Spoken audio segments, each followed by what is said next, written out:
இந்த ஆன்மீகம் தான் தமிழகத்தை காப்பாற்ற போகிறது, காவிதான் தமிழகத்தை ஆழ போகிறது என்பதற்கு மேடையில் அமர்ந்திருக்கும் அண்ணாமலை உட்பட அத்தனை தலைவர்களும் சாட்சி.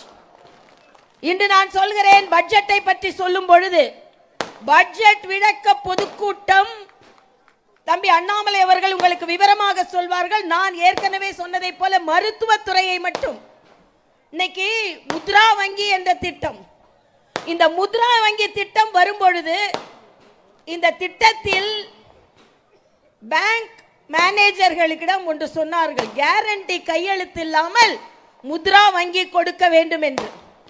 இதில் எஸ்டி பிரிவினருக்கு எஸ்சி பிரிவினருக்கு கொடுக்க வேண்டும் என்று சொன்னார்கள். பேங்க் ஆபீசர்ஸ் கேட்டார்கள், கேரண்டி இல்லாமல் இந்த பாமர மக்களுக்கு எப்படி நான் வங்கி கணக்கு கொடுப்பேன், கடன் கொடுப்பேன்?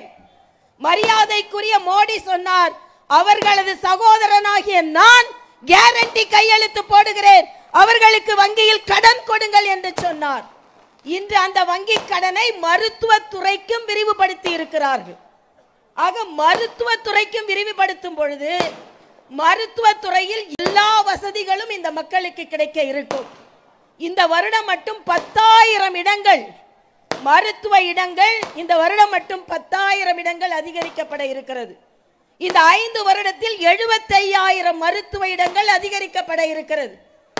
ஏன் இதை நான் சிலாகித்து சொல்கிறேன் என்றால், அதிகமாக மருத்துவர்கள் வர வர வர இந்த நோயாளிகளுக்கான பாதுகாப்பு கிடைக்கும் என்பதை மரியாதைக்குரிய பாரத பிரதமர் மோடி அவர்கள் உறுதி செய்கிறார்கள் என்பதைத்தான்.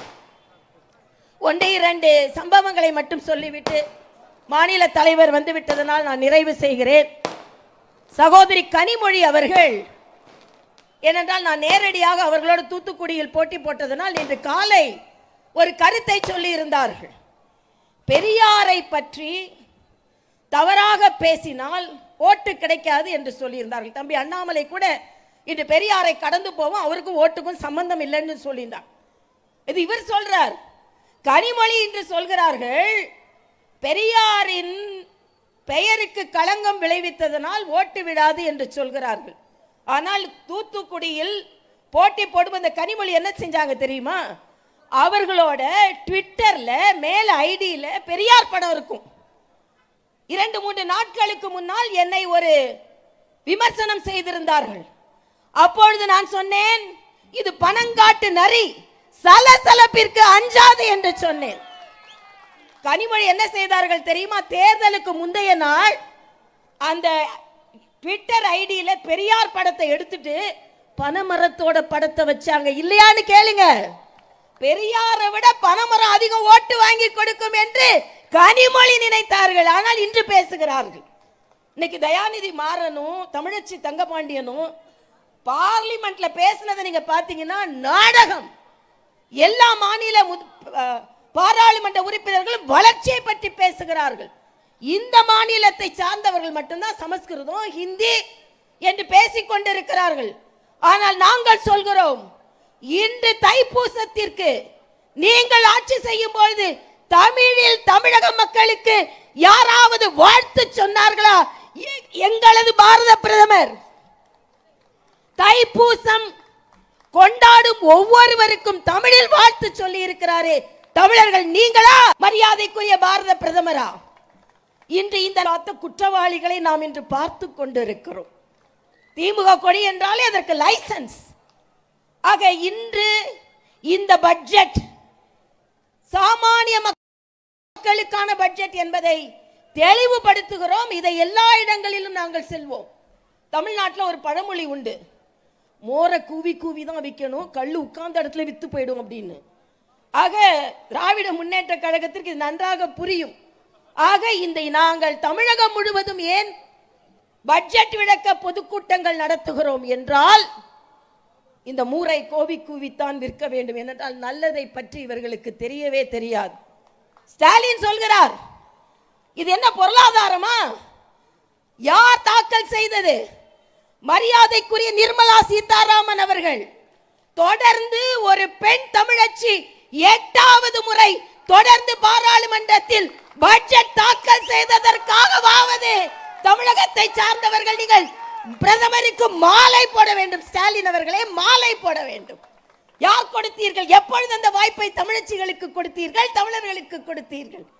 ஆனால் இன்று மரியாதைக்குரிய பாரத பிரதமர் அவர்கள் அப்படிப்பட்ட வாய்ப்பை கொடுத்துக் கொண்டிருக்கிறார்கள். நீங்கள் பேசுகிறீர்கள். எங்களுக்கு அதை பற்றி கவலை இல்லை. ஏனென்றால் நீங்கள் வீட்டுக்கு போகிறவர்கள் பேசிவிட்டு போங்கள். ஆனால் ஒன்றை மட்டும் நான் சொல்கிறேன். கலைஞர் ஒரு முறை பேசும்பொழுது நான் கேட்டேன், 1967 அண்ணன் இருக்கிறார், தம்பி நான் இருக்கிறேன், அண்ணனும் தம்பியும் சேர்ந்து காங்கிரஸை வீட்டுக்கு அனுப்புவோம் என்ற பேச்சை நான் கேட்டிருக்கிறேன். இன்று சொல்கிறேன், இந்த அக்கா இருக்கிறேன், இந்த தம்பி இருக்கிறார், இந்த அக்காவும் தம்பியும் சேர்ந்து ஸ்டாலினை வீட்டுக்கு அனுப்புகிறோமா இல்லையா என்று பாருங்கள், இல்லையா என்று பாருங்கள். நான் தம்பி அண்ணாமலைக்கு சொல்கிறேன், இந்த பாரதிய ஜனதா கட்சி உயிருக்கு நிகரானது. இந்த பாரதிய ஜனதா கட்சியை அரியணை ஏற்றுவதற்கு உங்கள் அக்காவாக எப்பொழுதும் துணை நிற்பேன் என்று இங்கே நான் சொல்கிறேன். ஏனென்றால் காவி கொடி தமிழகத்தில் பறக்க வேண்டும். அண்ணா வளர்த்தது தமிழ் அல்ல, ஆண்டாள் வளர்த்தது தமிழ் என்பதை தமிழக மக்கள் புரிந்து கொள்ள வேண்டும். பெரியார் வளர்த்தது தமிழ் அல்ல, பெரியார் வளர்த்தது, பெரியாழ்வார் வளர்த்தது தமிழ் என்பதை புரிந்து கொள்ள வேண்டும். உங்கள் பெரியார் வளர்த்தது தமிழ் அல்ல என்பதை புரிந்து கொள்ள வேண்டும். ஆக இன்று நாங்கள் திருவான்மியூரில் விதைத்திருக்கும் விதை விருட்சமாக மாறி 2026 இந்த திராவிட மாடல் திருட்டு கூட்டத்தை வீட்டிற்கு அனுப்புகிறதா இல்லையா என்று பாருங்கள்.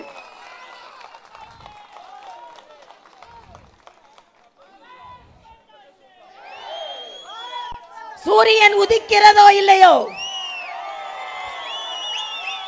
கைகள் உயர்கிறதோ இல்லையோ, இலைகள் துளிர்க்கிறதோ இல்லையோ, தமிழகத்தில் தாமரை மலர்ந்தே தீரும். தமிழகத்தில் தாமரை மலர்ந்தே தீரும். நன்றி, வணக்கம்.